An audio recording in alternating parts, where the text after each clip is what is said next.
I was frosting cupcakes with my daughter when my phone buzzed Mom. I wiped my hands, smiled, and answered, expecting holiday chatter. Instead, her voice came sharp, rehearsed, almost practiced. Claire, about Christmas. Your brother Ethan is bringing his girlfriend to meet the family, and she wants everything to look perfect. So, your kids can't come. They'd ruin the image. I froze. Lily was humming beside the tree she decorated herself. Crooked ornaments, too much tinsel, pure joy. Jacob was running around with a toy dinosaur, laughing like the world was good, and Mom called them a problem. I swallowed the sting and whispered, I understand, even though every part of me didn't. Then I hung up, hands shaking. The next morning, the doorbell shattered the silence. I opened it and there stood my entire family, furious. And Ethan's girlfriend looked me dead in the eye and said, So, you're Claire, the messy one. I'm Claire Thompson, 34, overworked, underrested, and apparently the messy one in my own family's narrative. But before everything exploded on that December morning, I used to think of myself as the reliable one. For years, I carried my family without even noticing the weight. When Dad got hit with a construction fine for building a deck without a permit, I paid it. When my brother Ethan destroyed his engine by never changing the oil, I bought him a used Honda and pretended it didn't make me drown financially for 6 months. When Mom wanted better lighting for her baking live streams, I bought her a ring light and set it up myself. And the subscriptions, God, Netflix, Hulu, Disney Plus, our shared phone plan, guess whose card they were quietly attached to? Mine. Always. Mine. No rush, sweetie. Family helps each other, Mom would say with a tone that made help sound like obligation. I used to believe her. Back then, I didn't realize there's a difference between helping and being drained dry.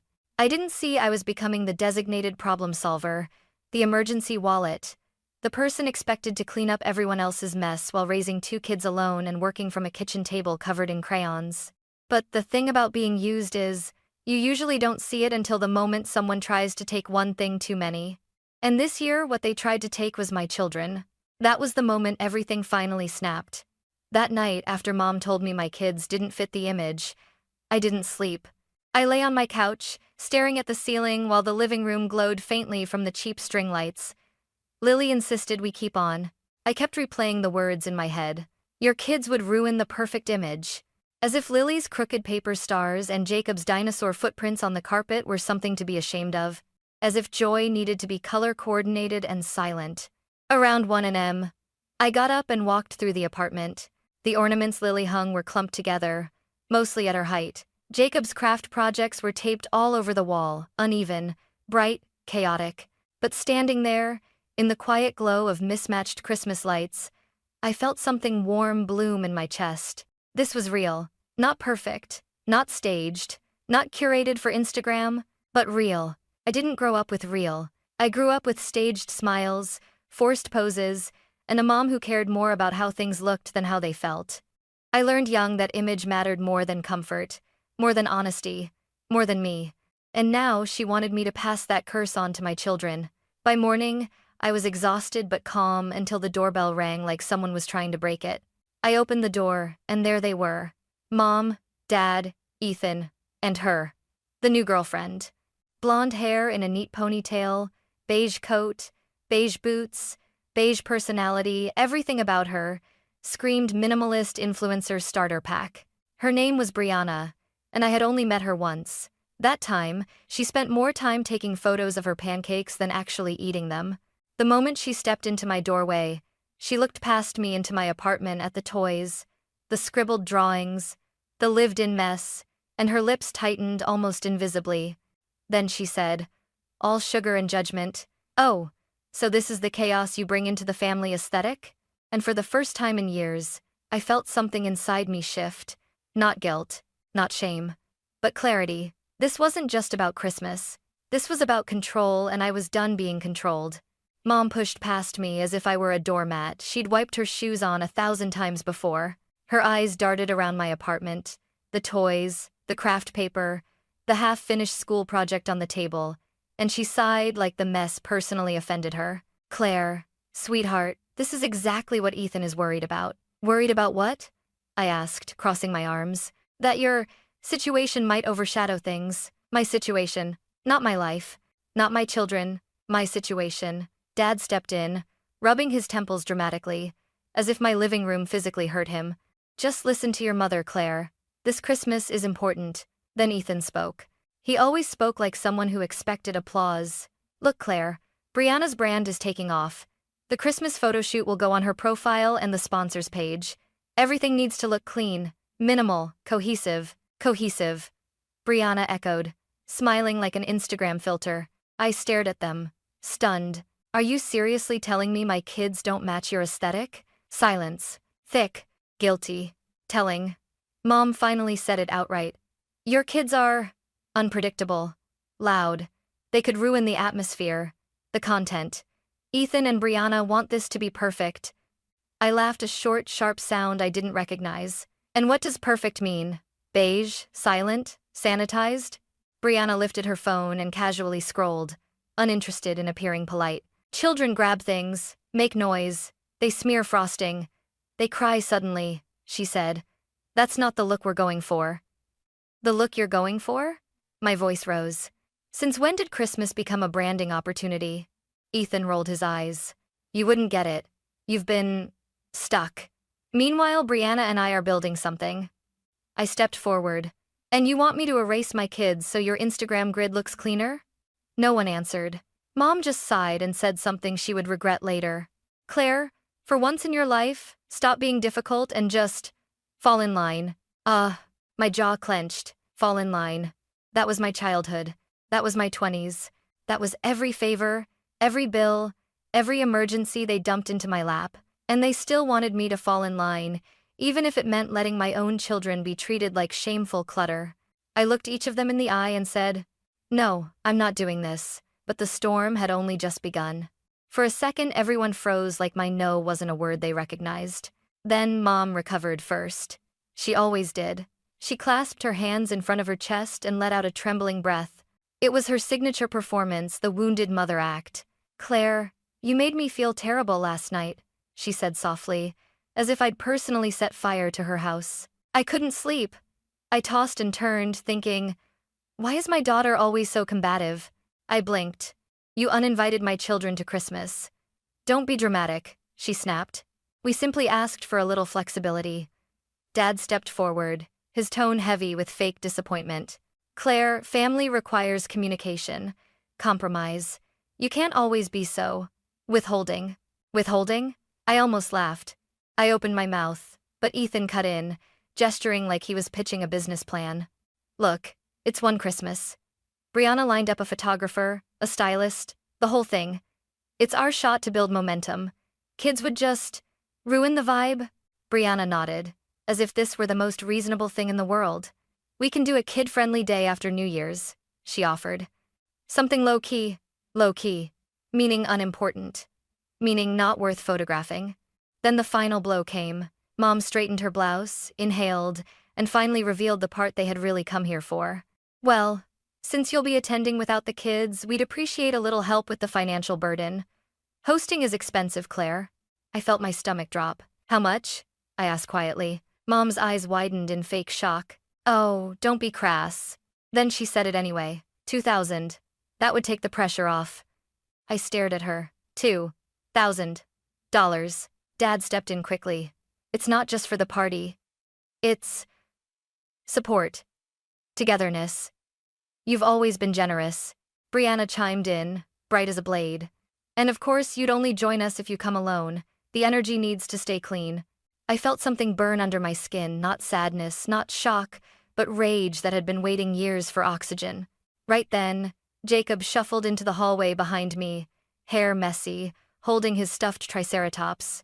He blinked at the four adults like they were some strange cold-weather creatures. Mommy, pancakes? He asked. Brianna's smile flickered, just for a second. I turned my body so Jacob couldn't see their expressions. Go sit, sweetheart, I whispered. Mommy will make some. He nodded and ran back toward the kitchen. When I faced my family again, everything in me had crystallized. Let me think, I said calmly. Mom pressed her lips together. Today would be best. We have deposits. Ethan lifted his chin. Friends don't let friends miss opportunities. Dad corrected him. Family, Ethan nodded proudly, like he'd invented the word. Right, I said, voice steady. Family. Then I slowly closed the door on all four of them, watching their faces disappear inch by inch. And the second the latch clicked, I felt my pulse hammering in my ears. Something had shifted. Irreversibly. The version of me who always said yes, always paid, always swallowed her discomfort so they didn't have to feel theirs, she was done. Completely. Finally, irrevocably done. I stood with my back against the closed door, feeling the solid weight of it as if it were the only barrier between my children and a world that kept trying to make them smaller. Inside the kitchen, Jacob was banging a spoon against the table. Lily was humming slightly off-key. As always, it was messy, loud, alive. Exactly everything my family hated. My phone buzzed. Family group chat, Thompson immediate. Mom renamed it last year right after I paid Dad's overdue tax bill. Mom, Claire, please don't be difficult. Dad, we need a decision by 3. Ethan, Venmo is fine. Photographer needs confirmation. Brianna, sending inspo. 3 beige squares appeared, a white tablecloth, bleached pine cones, candles arranged like a sterile altar. I stared at them, then opened my photo album, the folder I called receipts. Not out of spite, out of survival. Screenshots of every emergency I'd covered, every bill, every temporary subscription, every stolen login, every late-night expense they never paid back, a whole history of being drained. I selected 12 images, a collage of truth, and dropped them into the group. Me. Just a reminder. Mom replied in 8 seconds. Mom. Tacky. Ethan. We said we'd pay you back. Dad. Family doesn't nickel and dime. Brianna. Money as leverage over family is not the vibe. I felt something in me ignite. Me. You also said that about the car, the phone plan, the Adobe charges, the photo equipment. Me. Funny how none of it got paid. Dots appeared, stopped, appeared again, stopped again. Then Mom called. I declined. She texted instead. Mom, you're blowing this out of proportion. Be an adult. Me. I am. And here's what changes now. I typed slowly, deliberately, each sentence a boundary I should have set years ago. I'm removing you from my phone plan at the end of this cycle. I'm changing my Adobe password. Streaming accounts will be logged out today. I won't fund any event my kids are excluded from. Any unauthorized charge on my business card will be reported as fraud. Then I hit send. Silence exploded. Then, Dad, this is hostile, Claire. Mom, your children will hear about this. Ethan, you're ruining Christmas over $2,000? I stared at Lily, dusted in flour, and Jacob, who'd now created a syrup lake on his plate. No, money wasn't the problem. Me. I'm protecting them. Me. And myself. The doorbell rang again. Violent. Impatient. Like someone trying to break their way back in. I walked toward it slowly, pulse pounding.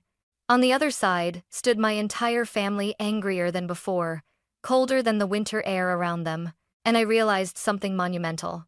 They weren't shocked that I finally said no. They were shocked that I meant it. When I opened the door, winter wind sliced into the apartment sharp, freezing, nothing compared to the cold on my family's faces. Mom didn't wait a second. Claire, this behavior is unacceptable. Behavior. As if I were a child throwing a tantrum, not a mother defending her kids. Dad folded his arms. You need to apologize. Right now. For what? I asked. For refusing to pay for a holiday I'm not allowed to bring my children to? For your attitude, he snapped. Then Ethan stepped forward, jaw tight. Look, Claire, you're blowing things up. Brianna and I have a real opportunity here. A brand deal. This is important. Important. More important than my kids' feelings. More important than family. I felt my voice sharpen. I'm sorry your sponsorship requires my children to disappear. Brianna let out a soft laugh, the kind of laugh influencers use when they're about to be condescending. It's not personal, Claire. They're just distracting. Children are distracting, I said. That's what makes them human. Not for our content, she countered. Something in me cracked. You know what? I'm done talking about my kids like they're props you can crop out of a picture. Brianna blinked, caught off guard. Before she could answer, Lily peeked out from behind my legs, clutching a paintbrush with red glitter on it. Mommy, are we in trouble? My heart twisted. Mom's eyes widened. She clearly didn't want the aesthetic of this moment interrupted. "Sweetheart," I whispered, kneeling to Lily's height. "You're not in trouble. You didn't do anything wrong." But Lily's voice trembled. "Grandma said we're a lot." Everything inside me went silent, then roared. I stood up slowly, turning to face them with a steadiness that came from somewhere deeper than anger. It came from motherhood. "What did you say to my child?" I demanded. Mom stammered. I didn't mean." "No. Say it," I insisted. "Tell me exactly what you told her." Mom's cheeks flushed. "I only said you kids can be overwhelming." "Overwhelming," I repeated. "As in too much? As in wrong?" Brianna sighed impatiently. "Claire, please, you're making this dramatic. And you're making this cruel." Dad raised his voice. "If you don't calm down, Claire, we're leaving." "Then leave," I said. Mom gasped. "Claire Thompson, how dare you speak to us like— How dare you?" I snapped, finally letting the truth out. "Walk into my home and treat my children like inconveniences? How dare you ask me for $2,000 while calling my kids a problem? How dare you pretend you're the victims while I've spent years cleaning up your emergencies?" The silence was electric. Ethan muttered. "You're acting unhinged, and you're acting entitled," I shot back. He stepped forward, eyes blazing. "You're blowing up Christmas over a vibe." "No," I said firmly. "I'm ending a pattern." Then I pointed toward the hallway where Lily and Jacob watched with wide eyes. "If my kids aren't welcome, neither am I. If my kids are too loud, too messy, too real for your perfect picture, then I choose them. Every time." Mom's lips trembled. "You'll regret this, Claire." "No," I said, voice steady. "I'll regret every moment I stayed quiet." I moved to close the door. Dad tried one last guilt trip. "Think of the bigger picture." "I am," I said, "and it's not beige." Then I shut the door, not slamming, not screaming, just closing it with a finality that shook the room. Inside, the apartment felt warm again. Not perfect, but ours. And for the first time in years, I let myself breathe deeply, freely. Because the war wasn't over, but I had finally chosen my side. After the door clicked shut, the apartment felt strangely quiet, not empty, but peaceful. Like the air was finally mine again. I stood there for a long moment, forehead resting against the wood, feeling my heartbeat slow. Inside the kitchen, Jacob was humming some dinosaur song he'd made up himself. Lily was quietly sweeping glitter into a crooked pile. They were watching me, waiting for my reaction, trying to figure out if they had caused any of this. I forced a smile, pushing away the ache in my throat. "Who wants pancakes?" I asked. Jacob's cheer was instant, loud, messy, joyful. The exact thing my family wanted me to cut out of the picture. We cooked together, the three of us.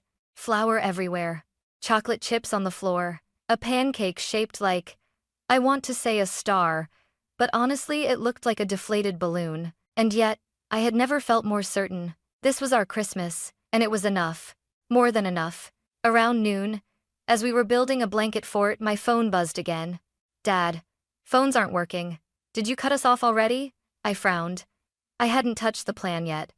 I called the phone provider, and the representative calmly explained, "Someone attempted to upgrade an iPhone using your account at 3 a.m. It triggered a SIM transfer." 3 a.m. Ethan, it had to be. The rep asked to confirm the shipping address. Sure enough, his apartment. I canceled the order and locked the account to owner only. Then I sent a screenshot into the group chat. "Me, nice try," Ethan replied with a single vomiting emoji. "Mom, Claire, this is petty. Dad, we raised you better than this." No, they hadn't. They raised me to be convenient. I turned off notifications. Around 3 p.m., it happened again, another knock. But this one wasn't frantic like before. It was soft, tentative.